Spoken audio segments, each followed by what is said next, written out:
What's up, trainers? Welcome back to another episode of the Rise and Thrive podcast. I'm your host, Manny Fraser, and I've got an exciting episode for you.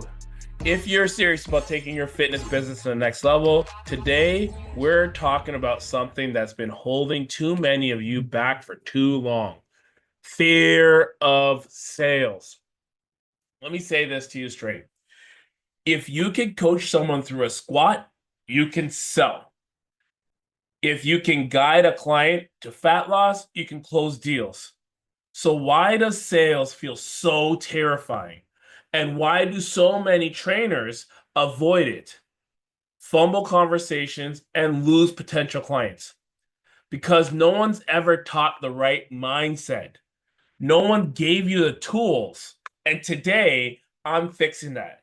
Let's break through the fear for good. Okay, breaking the fear of sales. This is gonna be a mindset shift. Okay, I need you to have an open mind when it comes to this, because I find that a lot of trainers, when they walk into this business, they are gung ho about their own personal fitness. But now, when you say, "All right, go ask that person to spend money on personal training," like, whoa, I don't want to do that. And the gap of that is that that's the job. The job has nothing to do with your personal fitness. It has to do with other people getting involved in fitness, right? You have to be passionate, so passionate that other people want to do this fitness thing. It's not, sales isn't about tricking people. It's about solving problems. And that's the first thing that you need to know. Okay. So you change your mindset right now. Take that mindset that you have that sales is bad and sales is about tricking people, take it out, throw it, and replace it with a new mindset, which is it's about solving problems. Start Stop seeing sales as an attack. Sales is a service. The better you get at selling, the more lives you can change. A lot of people get into this industry and are like, I want to help people. Okay, cool. You're going to need to learn how to sell, because the reason why you learn how to sell is you learn how to communicate. I'm an excellent communicator. Go talk to that person and try and get them to actually make a decision on their life. Oh, I don't want to do that. You're not an excellent communicator then, right? And that's the reality. We have to work on this. You're not born with this. You have to work on this. There's skill sets you have to work on. But the first thing that happens when you break up here, your mindset. So let's use my belief breaking formula to destroy the fear that's holding you back. Step one, say what they believe. You might be thinking this. This is what you believe. I'm giving you guys a formula here. You might be thinking, I don't want to sound pushy. I don't know what to say.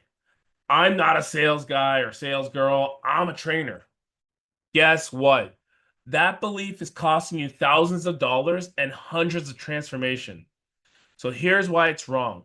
You think avoiding sales is helping you, but in reality, it's killing your business. Trainers who don't like sales stay broke. They struggle to keep clients, and they live in fear of their income vanishing next month. Not selling isn't noble, it's self sabotage. Okay? You need to understand this. Change your mindset.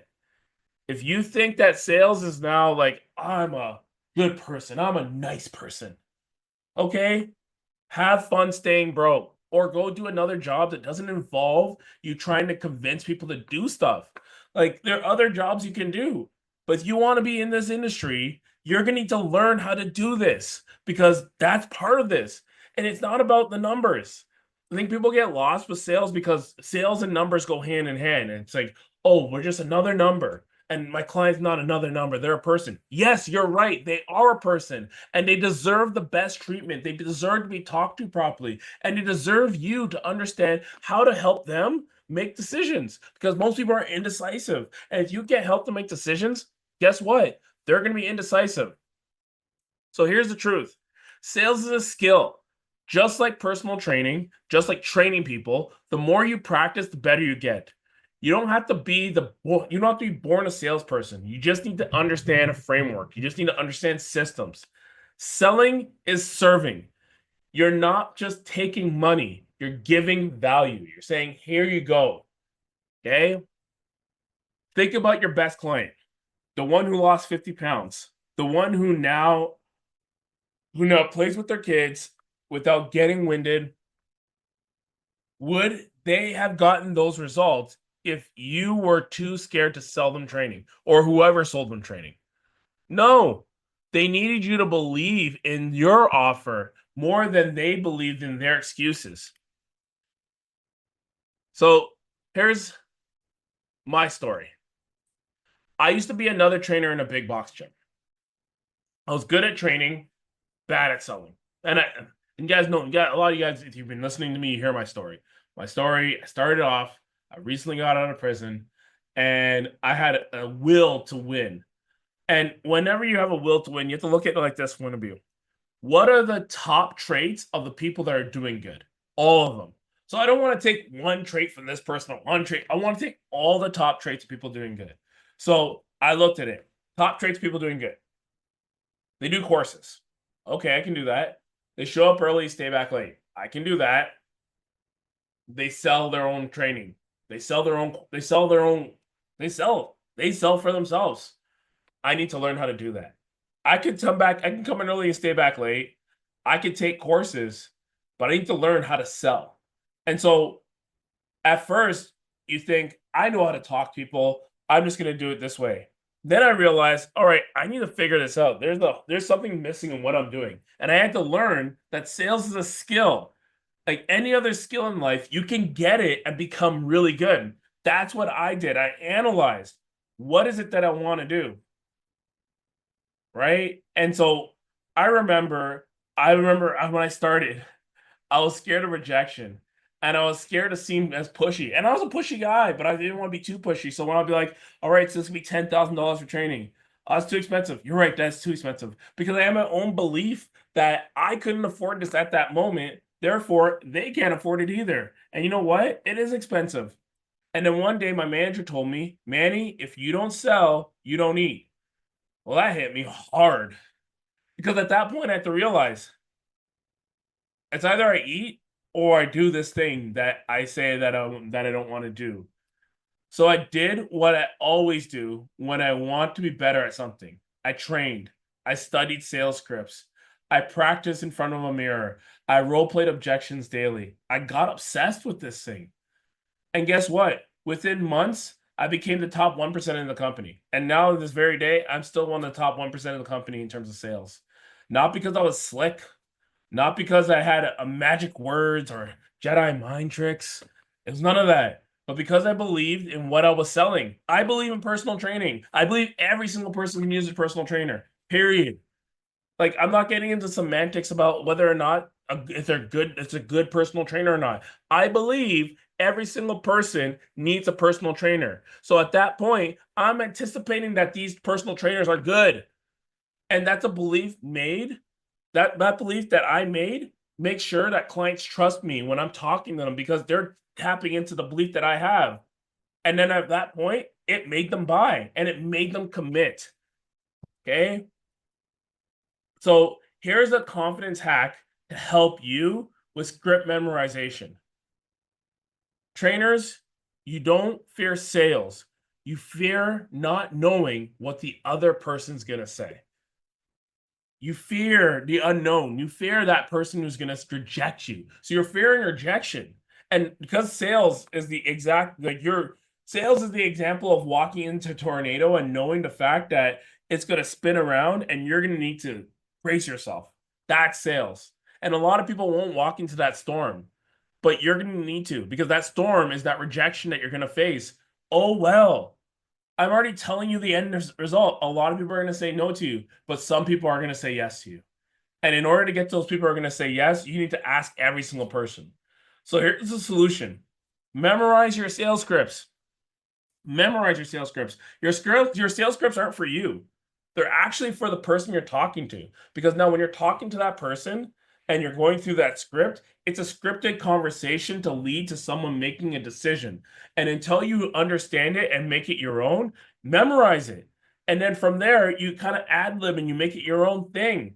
When you know exactly how to handle objections, closing becomes automatic. Just like knowing how to cue a squad. That's why when I'm working with my team, I teach on frameworks. I don't teach say this Because saying this is not the idea, because realistically, if I'm sitting down in a conversation with someone, the thing I'm saying is based off what they're saying. If they zag, I zag. I'm listening to them and responding to them. That's how you train sales. Your job isn't to convince, your job is to lead people. So here's your homework. Pick one objection. So here's an example. I need to think about it. Write down a response. Say it out loud 50 times. Use it in your next consultation. Do this daily for 30 days and you'll sell without thinking. A lot of times, trainers don't work on this. And I've been training trainers for a while. And the good ones do work on this. And then everyone else doesn't. Right? So when I say pick an objection, I mean it. If you're listening to this, stop right now, press pause. Pick one objection that you're facing regularly. It's too expensive. I need to think about it. I need to talk to my spouse. We've talked about this before. There are only 3 objections you're always going to face. What are those 3 objections? Price, that's value. Stall, I need to think about it. So let me push it back a bit.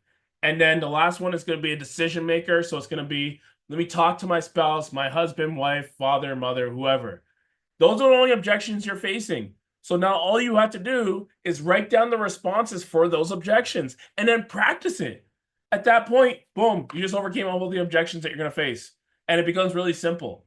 Like, it's not like, this is not a hard game, but it's a game. And if you don't play it, you're not like, it's like playing Monopoly and not knowing the rules and then always losing and complaining. But there are rules and you don't want to play by the rules. There's rules to sales. Play by the rules. You need to understand and memorize your script. You need to become 10 out of 10 on that. And once you become 10 out of 10 on that, all the world is your oyster. It's all open. Do this daily for 30 days and you'll sell without thinking. So here's my final takeaway. Step into the fear. Fear dies when you face it daily. Sales isn't scary when you have a plan. Believe in your value, memorize your scripts, close with confidence. You're not just a trainer. You're a transformation machine. And transformations don't happen without commitment. Sales is equaling to that commitment. In order to get that commitment, someone needs to sell someone into it. Now go out there and sell like you're the top 1% trainer. Your future clients are waiting for you. All right, guys, if this episode hit home, share it with a fellow trainer who needs to hear it. And if you want to master sales highlight at a highest level, hit me up on IG at the Manny Fraser. Check out my website, mannyfraser.com, for new sales courses and masterminds. And now that's it for today. Now go rise and thrive. Peace.